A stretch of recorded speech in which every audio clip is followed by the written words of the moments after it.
Good morning. Papasalamat tayo sa Panginoon sa pinagkaloob na naman na panahon upang tayo ay magkatipon, hindi physically na magkakasama tayo sa pananambahan, kundi sa kalagayan natin ngayon sa ating mga sariling tahanan o kung saan man kayo naruroon. Ang dalangin ng inyong lingkod ay sana yung spirit of being together andun pa rin po sa isipan natin. Ang dalangin ko rin po ay sana habang nagkakaroon tayo ngayon ng pananambahan, maituon po sana natin ang ating pansin sa ating Panginoon dahil siya ngayon ang ating audience at tayo kung saan man tayo naruroon, tayo ngayon ang mga performers. Ulitin po natin yan. Kaya, umpisa po tayo sa ating leksyon. Ngayon pong umaga, tatalakayin po natin ang mga nasusulat sa mga ebanghelyo, sa 4 po na ebanghelyo ito. Kaya medyo mahaba-haba, payagan po ninyo ang inyong lingkod na putulin ko lamang somewhere doon sa kalagitnaan siguro or somewhere doon sa para sa next lesson na lang. Okay. He's not here. He has risen. And then he asks, why seek the living among the dead? Yan ang isang magandang question that is being put up. Why seek the living among the dead? Ngayon po ang tinatawag nilang Resurrection Sunday or Easter.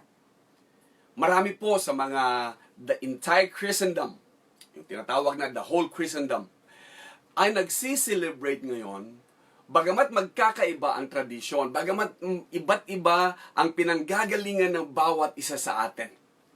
Either your tradition will be Orthodox, or Protestant, or Evangelicals, or Reformed, or even from Restoration Movement. Every denomination or every part, lahat ng party po yan, is doing things like this. With the differing views and practices, magkakaiba po yung pagkakaunawa, pagkakaintindi, magkakaiba yung pagtanggap, magkakaiba yung idea about this particular Sunday. The war rages on. Patuloy pong nagtatalo-talo, patuloy po ang debate. Debate na pinag-uusapan, this day, can we consider this day a holy day or a holiday? Or, ang iba naman, and I believe this, there may be some preachers to this date, and maybe this particular Sunday, maghanap po kayo mamaya sa YouTube, at marami po that they will be saying, this is a pagan tradition that has penetrated Christianity. Nangyayari po yan. Papakita po natin. And, ito po, is this really a Christian tradition or a pagan tradition that penetrated into the Christian services? Or is this just part of commercialism? Kasi, like Christmas or like December events, marami po on the commercial side, pagtatalunan talaga ito, kung hindi lang sana nangyari, ang mga bagay-bagay nangyayari sa atin, there will be some Easter sales, Easter fashion, there will be Easter eggs na binibenta sa mga commercial establishments, and there will be Easter celebrations. Pero ang lahat-lahat ng mga bagay-bagay na ito, isa lang ang nagpatigil, and it stopped. It was being stopped by a virus called COVID-19. And with its enhanced community quarantine, the war seemed to stop. COVID-19 lang pala katapat ng lahat-lahat ng mga religious at saka kahit ng mga sabihin nating ibang mga debate. Ito lang pala, ang virus magpapatigil sa lahat-lahat kung sino ang tama, sino mali, or kung papatuloy ba na tayo mag-practice or another. This is another first caused by COVID-19. That first There were no Easter sales, no Easter eggs hunting, no sleepovers. Walang naghahanda na sa inyo ako matutulog because doon sa gagawin natin, because of what we will do. Early dawn, the Vesper worship, the early morning services. Sa mga Catholics, meron silang tinatawag sa Ilocano yung Sabat o yung pagsalubong, wherein from a veiled face, matatanggal yung veil. Wherein ang bawat isa is expecting that. Yet another first. Because ang mga churches are empty, ipinagbabawal po ang pagtitipon-tipon. The malls are empty. Last but not least, yung mga parks wherein naglalagay magkaminsan doon yung Easter egg hunting, they are empty. Wag lang na may makikita tayo mamaya na may mga pasaway. Ang mga dagat kaya, how about the beaches? They will be empty also. Except for chosen lang na mga matitigas talaga ang mga ulo. Believe me, itong EZQ natin, or itong enhanced community quarantine, or the lockdown has given us ample time to examine our beliefs, to think about, do we have to keep our traditions? This has been my point. From the very first time that I went live stream, I said, what ifs? Ano kaya ang mangyayari kung masanay tayo sa ganito? After the extension, what if there will be another extension? Or what if, after this extension, we go back to our normal way of life? Ano mangyayari sa atin? Well, those na nasanay, kasi third, ang sabi nila, some of them say that if you practice things, yung 3 in a row, that becomes part of your routine, or that becomes part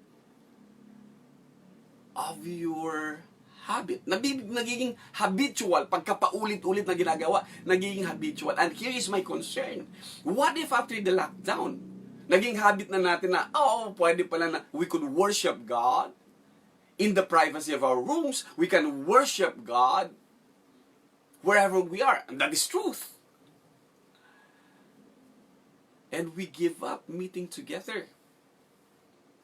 Because kung pwede pala during the COVID, during the quarantine, why can't we do that on ordinary Sundays or on ordinary days? So, are we going to keep those traditions? Examine our beliefs also. Why we believe what we believe.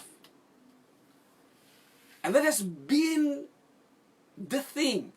Why we believe what we believe. Some have been handed down to us. Some we followed with blind faith. Ang iba sa atin, sunod-sunuran lang. We followed somebody else's teaching. It passed down through generations. And yung generation na sumunod, they never questioned, they never asked. As if these are gospel truths. So, nagpapatuloy. Some good, some bad. Some biblical, some not. But it is all up to us. We have been given opportunity by God, and I believe God has given us this time for us to rethink things over. As I always say in the congregation where I minister, I kept saying the message remains the same.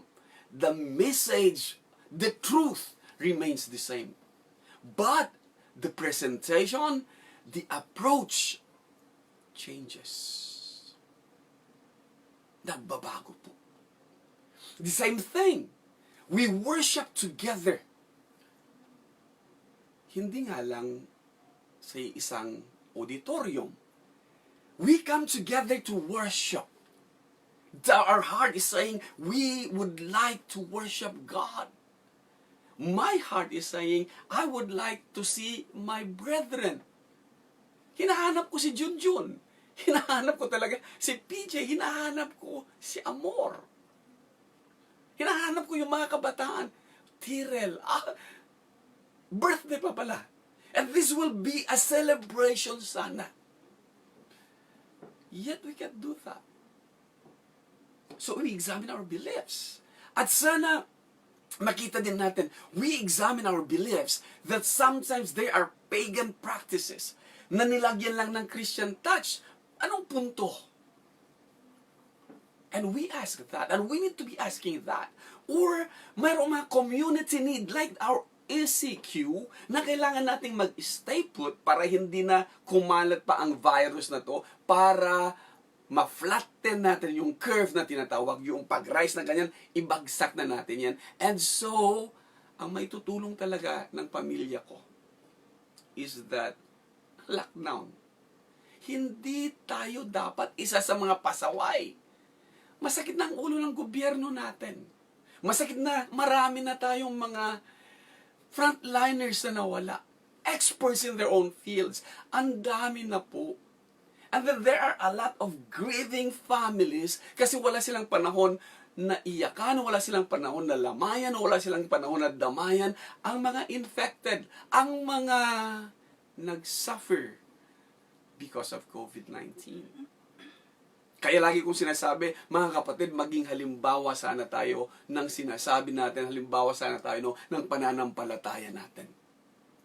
Oh, time to question our traditions and beliefs. Believe me, may mga traditions po tayo. Sasabihin natin wala tayong traditions, may mga traditions tayo. It has been engraved. And I'll show you these things. Tradisyon na magkaminsan para sa atin ang Sunday worship. Some of us think that it is our obligation to meet together, to come together by being inculcated in our minds, by being taught that Hebrews 10:25 is a command. Uulitin ko, hindi po yan imperative. That is a hortatory subjunctive. O paulit-ulit yung sasabihin nila. We would rather obey God than man. Hindi po yun. That is being taken out of context. At ang dami-dami mga preachers na gumagamit po nito, huwag naman po. It is not our obligation. Siguro nakasanayan, nakasanayan. Nakasanayang manambahan. Sana hindi lang nakasanayan. At dahil hindi natin nagagawa ito, we have the guilty feeling. At dahil na-judge din tayo na sinasabing, oh, you of little faith. Is this a practice of unbelief? Ito ba'y practice ng pagiging faithless natin? No. The community, come on, common sense demands it. Ang iba naglalaylo. Nakakatuwa, no? Naniniwala ko, if it is your conviction, patutunayan mo yan, whatever. Ano man ang mangyari, dahil yan ang paniniwala mo, that is what God says, paninindigan mo yan. Pero ang mga dati-rati nagsasabing, hindi natin kailangan kaligtaan pagtitipon. Ngayon, nakikita nila, they even go live stream because of. And the argument that we would rather obey God than man or seek ye first the kingdom of God, those are being used out of contexts. Oftentimes. Mga kapatid, we need to rethink our beliefs, our traditions. Uulitin ko, lagi kong sinasabi ito sa Paranaque Church. The message remains the same. The approach could be different. The approach changes. The message, kahit na 2,000 taon na yan, when it was first preached, when it was first taught, the same message remains. Our approaches ang nagbabago. Like this one we're doing. Yung live streaming natin. But ang mensahe, salita pa rin ng Diyos.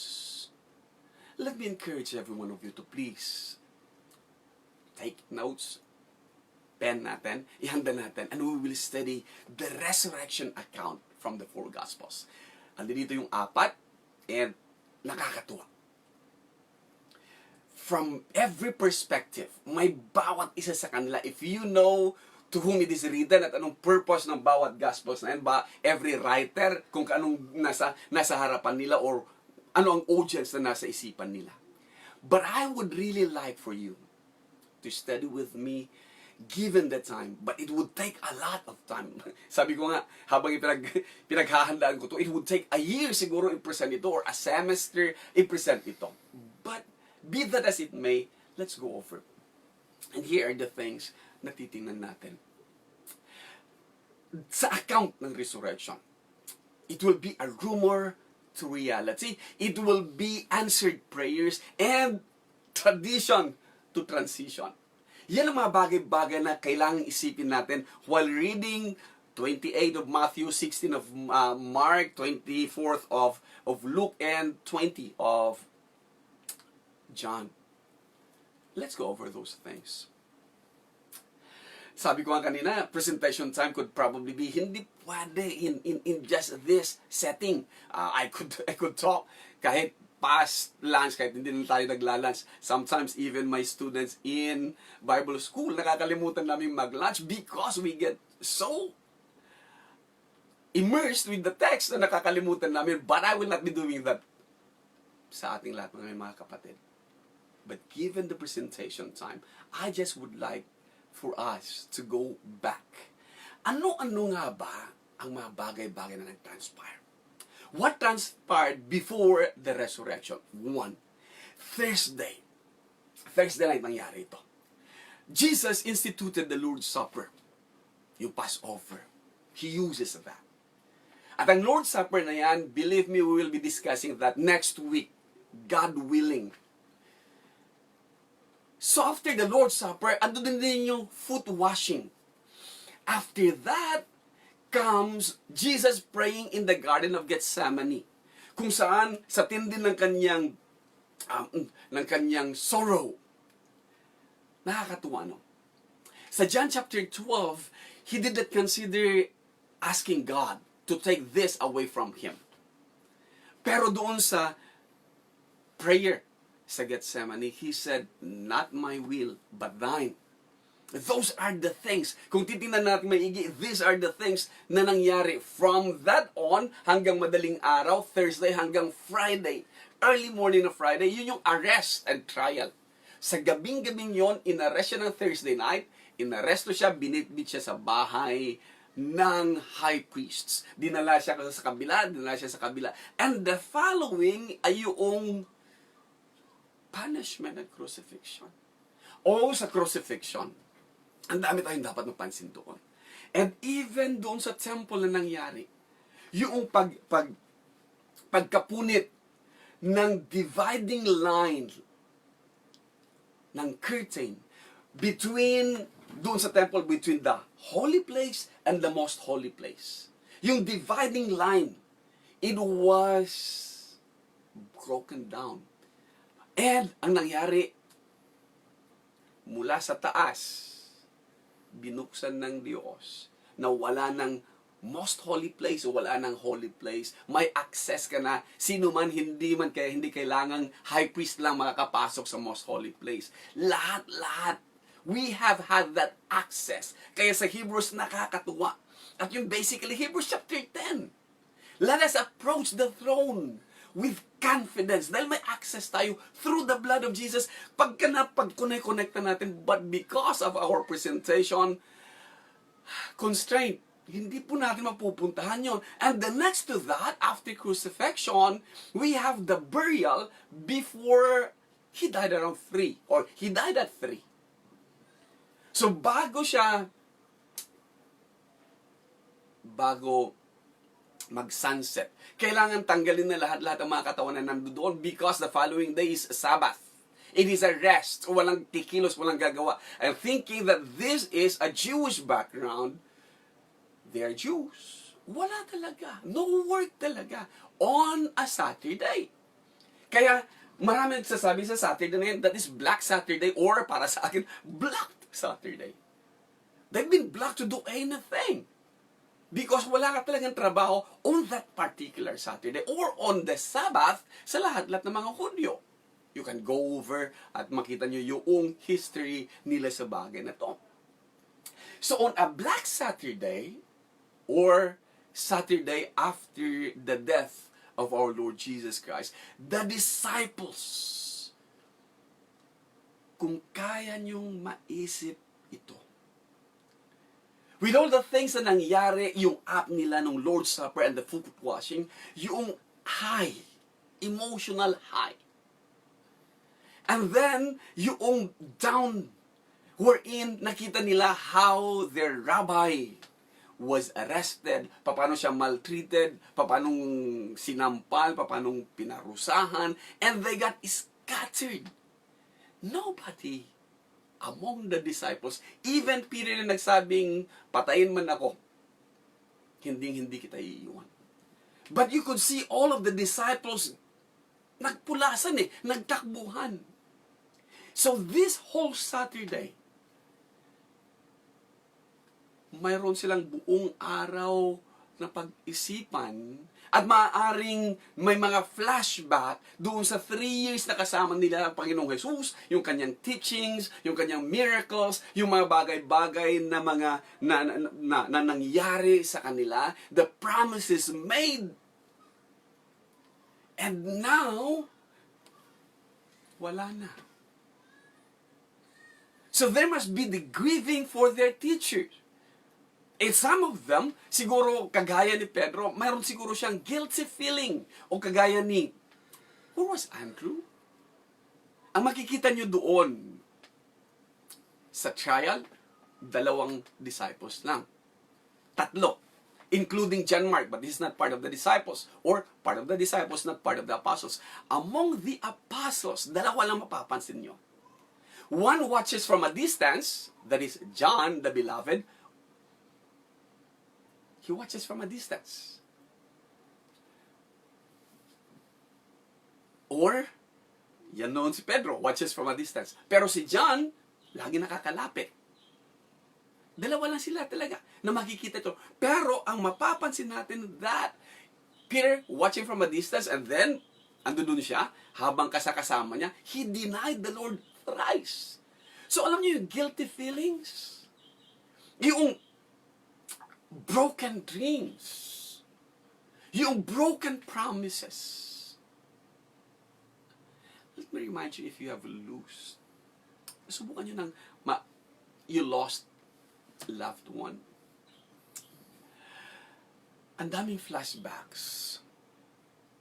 Ang daming happy thoughts. Pero hindi mo talaga maalis magkaminsan yung guilt feelings na sasabihin mong, have I known I should have done this? And losing a loved one sometimes, andun talaga yung longing mo for the departed. Andun yung pagnanasa mo na makita sila muli, makasama silang muli, at makorek yung mga shortcomings. Nagkulang ako ng ganito, gusto kong punan. At during those times na nawalan ka ng mahal sa buhay, mayroon tayong ginagawang internal resolve. Gumagawa ka ng if I be given this, then I will do this. Nangyayari yan sa lahat-lahat ng mga nawawala na mamahal sa buhay. Kagaya ng mga alagad na to, they must have had that in their thoughts, in their mind, and they might be thinking of, saan kaya ako nagkulang? That was the setting for Resurrection Saturday. Or Resurrection Sunday, I should say. That was what transpired during the Saturday after the death. Bear with me. We'll have some reading. I'll be using Mark chapter 16, and this is the reading. When the Sabbath was over, pagkatapos ng isang araw na nagkaroon sila ng pagmumuni-muni. Look at this. Women power. Mary Magdalene, Mary the mother of James, and Salome bought spices. Namili pa sila, namalengke sila, because on a given Saturday, walang nakabukas. So they bought spices to go and anoint Jesus. Excuse me po. It was a Jewish tradition, and I will not deal on details of that. But they must have been thinking this all throughout Saturday. Nasasabihin talaga nila, this is the least we could do for the rabbi. Ito yung least na we could do for our master. Yung tradition na lagyan mo ng spices. Sa ganang atin, we'll be thinking, inilibing mo na, one day na ang nag-pass, tapos ngayon bubuksan mo ulit, pupuntahan mo ulit. Tradition. Ulitin ko, because of time constraint, hindi ko tatalakayan muna ang mga bagay-bagay na yan. And listen to this. Very early on the first day of the week, alam natin it was the first day of the week, when the sun had just come up, they were going to the tomb. Ando doon na sila, ready, expecting something. Or, ang nasa isipan nila, this is the least we could do for the master. Pero, habang ando doon sila, habang naglalakad sila, nagtatanong sila sa isa't isa, and they were asking, who will roll away the stones? Who will roll away the stone? The big rock there. Sino magtutulak nito? And, yan ang first nilang concern. Who will roll the stone away? Ang second concern nila, based from Matthew, because the elders ask that, dahil sa pangako, alam nila na nagsabi ang Panginoong Jesus that He will rise again. Naglagay sila ng guards doon sa tomb. And they even put a seal on that tomb. Yan ang second concern nila. Will they be allowed to open it? Will they be allowed by the guards to put some spices on the body of Jesus? Hindi nila alam that has been answered. Then they look up and saw the stone had been rolled away. It was a very large stone. Yung concern number 1, taken care of. Concern number 2, taken care of. That is an answered prayer. Nakakatuwa yan, ano? And we've been into this. May mga answered prayer tayo sa mga buhay natin. That, it has been answered even before you ask. Sa kanila, they were just thinking, who will roll the stone away? Who will the guards allow us? Inihanda na. God has prepared it. God has done. Even before they ask. Because we know, nagkaroon ng earthquake. There was an earthquake. And the grave was opened. In fear, the guards run. Tumakbo ang mga gwardya. But then again, pangunahan ko na kayo sa kwento, they even made false na testimony na ninakaw yung katawan ng Panginoong Jesus para malesen yung impact ng resurrection. But let's move on. After that, they kept saying to one another, who will roll the stone away? Okay, let me just go over this. Nagkamali ang inyong lingkod. Then, pagdating nila sa tomb, they saw a young man sitting on the right side, dressed in white robe. Alam niyo yon? You were expecting to see the body of a dead person. You were expecting that it is guarded. You were expecting that it is closed. Pagdating mo doon, bukas. And all the time you were thinking, okay, pagpasok natin sa loob, andun pa dapat yung kanyang katawan. But when they entered, they saw a young man na nakaupo. And then, he was dressed in white. Hindi naman siguro pumasok sa hinagap nila or sa thinking nila that this must be an angel or things like that. Wala yun sa isipan nila eh. The only thing they have is that this is the least we could do to our master. So they entered there and they got alarmed. Lalo na siguro nung magsalita. And he said, do not be alarmed. You are seeking for Jesus of Nazareth. And then, alam niya anong nangyari. Who was crucified. Hindi na niya sinabi, he was beaten black and blue. Pero nakakatuwa. Sabi niya, he has a reason. He is not here. See? And he even pointed doon sa bagay na pinaglagayan ng kanyang bangkay. See? Patunay. See for yourselves. And listen. Yung emotion ng mga babaeng ito, siguro nagpanic din sila eh. When they saw that Jesus' body is not there, then yung grieving nila, ito ang least na magagawa namin sa Panginoon, yet wala doon ang Panginoon, and somebody must have stolen it. Siguro yun ang unang-unang naglalaro sa isipan nila. Nadagdagan na naman. Yung expectations nila, they were given unexpected talaga. So, sinabihan pa sila, see the place where they laid him. Kaya dyan mamaya, yung folded cloth. Tatalakayin natin yan. But, ito na ngayon yung command. But go tell his disciples, specifically si Peter, and that he is going before you to Galilee. There you will see him just as he told you. Ano mangyayari sa mga babaeng ito? And they went out and fled from the tomb. Hindi nagdahan-dahan ang mga kababaihang ito. Talagang nanginginig sila na lumabas doon sa tomb. They were trembling and astonishment has seized them, and they said nothing to anyone, for they were afraid.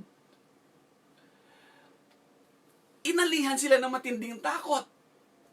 Kaya yung emotions talaga nila, talagang halo-halo na yung emotions nila. Let's consider sa kabila. Yung expectations nila. They failed to see and do what they thought the least that they could do for the Master. Yet there seemed to be a trail of hope. We will see him again. Pero mix ang emotion. What if? Ninakaw. But the man said, tell his disciples. He is going before you to Galilee. He will meet you there. Just as he told you. And then may mga flashbacks na naman. Ano bang sinabi niya? Ano bang sinabi niya?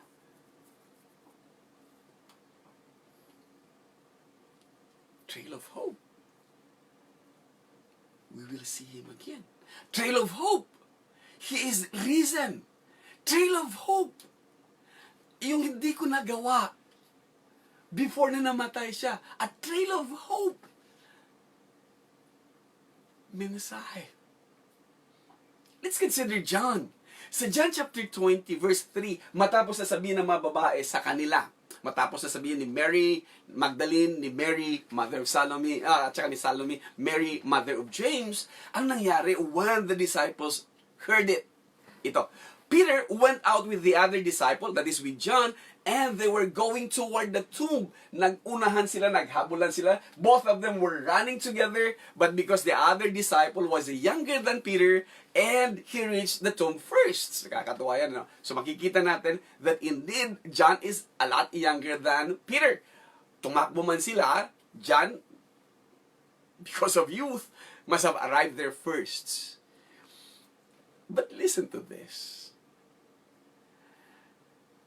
When the younger disciple arrived, hindi siya pumasok sa loob. And stooping to look in, he saw the linen cloths lying there, but he did not enter. Why? He did not go in. Bakit kaya? Then Simon Peter, following him, yung napag-iwanan yung mas matanda, pagdating niya sa tomb, gustong-gusto niya kagad-agad malaman whether totoo bang sinabi ng mga babae. And so, nakita niyo yung naunang disciple, si John was standing there, hindi pa pumapasok. Pagdating niya, diretsyo talaga siya sa loob kagad-agad. He saw the linen cloth there, still lying. And the face cloth, yung ginamit sa kanyang mukha, which had been on Jesus' head, not lying with the linen cloth, but folded up in a place by itself. Ito makita ni Peter. Nakita niya yung pinambalot kay Jesus. Nakita niya yung pinambalot sa kanyang ulo. Ando doon, folded. Hindi nakakalat. Ibig sabihin, hindi ninakaw talaga. Ibig sabihin, hindi tao ang tumanggal nito. Then the other disciple who had reached the tomb first, that is John, ito na papasok na si John. Ando na si Pedro sa loob. Pagpasok ni John, nakita niya mga bagay-bagay, and he saw, and here's a beautiful message, and believed. John, what are you saying? Diyan, anong nakita mo? I'd like to know that. Diyan, anong nakita mo? What have you seen? And believe what? The text says, he went in, he saw, and believed. For as yet, they did not understand the scripture that he must rise from the dead. Ayun pala ang background. Hindi pa nila naiintindihan yung laging sinasabi ng Panginoong Jesus na destroy this temple and in 3 days, I will raise it up. Hindi pa rin pala nila natatanggap yung mga bagay-bagay na yun. But here it is. Nag-sink in na kay John, dahan-dahan nang pumapasok sa isipan ni John yung sinabi ng mga babae, yung sinabi ng mga babae na nagsasabing, He is not here. Why seek the living from the dead? He is not here. He is the reason. Wala na siya dito. And that hope, napansin niyo in verse 10, then the disciples, lahat sila, went back to their homes. And they must be thinking, imagining, what would it be like seeing Jesus again? Man. Ando doon talaga yung pag-asa. Roller coaster emotion. Ando doon yung guilt. Hindi ko masyadong nagawa ito, Lord. Ando doon yung grief. Wala na ang Panginoon ko. Andi dito ngayon yung hope. He will meet us.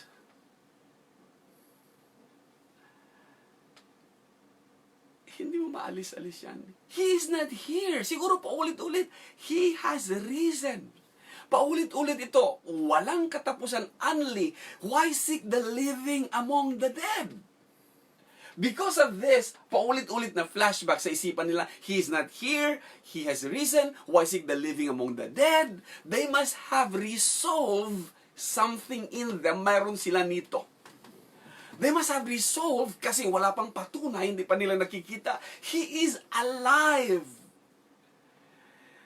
And He said, everything He has said was true. Ngayon lang siguro nagsisink in. Ngayon lang siguro pumapasok. The more guilt feelings. Bakit ba ako nag-doubt? The more guilt feelings. Lalong-lalo kay Pedro. Nangako ako sa kanya, hindi ko siya iiwanan. Yet, I denied Him 3 times. The more. At ang resolution will be, when I see Him, I'll tell Him.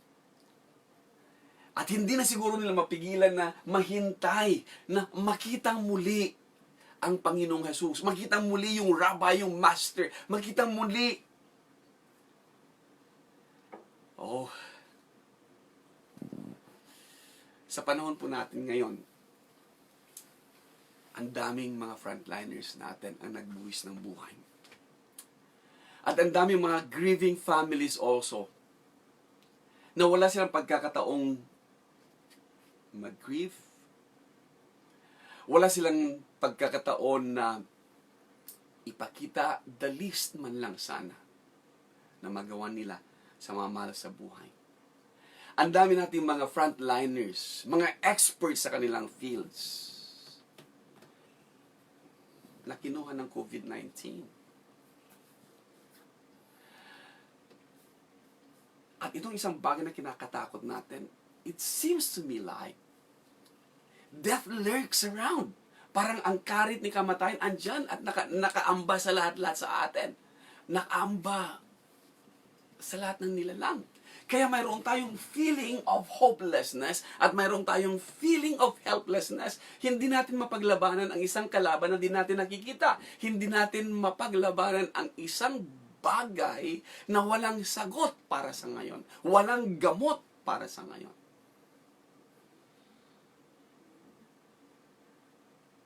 The resurrection of Jesus gives us that hope. The resurrection of Jesus gives us this, that there is life after death. That Jesus conquered death. Tinalo niya si kamatayan. And Jesus has given us that hope. That if we die again, we will also live again. O, hindi ko maintindihan. Sabi ko nga sa inyo, dahil sa time constraints, it would take me longer than this. Pero, I would, sana, that the focus should be, and the highlight should be, itong nagdaan na tinatawag nilang Passion Week. Itong nagdaan na tinatawag nilang Holy Week. The focus should be the resurrection. Pero for the time being, ang focus lagi at ang binibigyan lagi ng emphasis is His death. Siguro panahon na mag-refocus tayo. Why are we so enamored with death? Case in point. Sa lahat ng media report, even doon sa tri-media or sa social media, ang mapapansin nyo, they give emphasis talaga doon sa death. Marami namang nakaka-recover. Why not cover those? The excitement of being alive. The excitement ng family when they see na hopeless na mawawala na yung kamag-anak nila, maalis nila sa buhay. Na nagkaroon infected. Pero ngayon, naka-recover. Why not focus on that? Pero I tell you this, social media lang natin nakikita. Pero, television, hindi nila kinakover yan. Sa radyo, hindi nila kinakover yan. Ang gagawin nga lang nila talaga ay, ilalagay lang nila doon yung number ng infected, PUI, PUM, and the number ng deaths. Tapos number na ng recovered. Pero, ang bibigyan nila ng airtime, yung sino ang namatay, pupuntahan pa, papakita pa, ilang taon, things like that.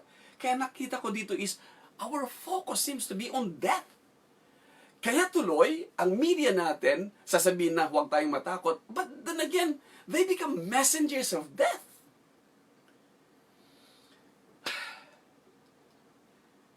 Or siguro, let's put this to church. Have we become messengers of death? And not messengers of hope? Gusto ko pong talakayin itong mga bagay-bagay na to. Yung Eucharist celebration, ibang termino po yan sa Lord's Supper. Sa Lord's Supper, ang focus natin, again, death. Dadako na po tayo sa pag-alaala sa kamatayan ng ating Panginoong Jesus. The focus is death. Bakit? Ano meron sa kamatayan? I'd like to deal on these things.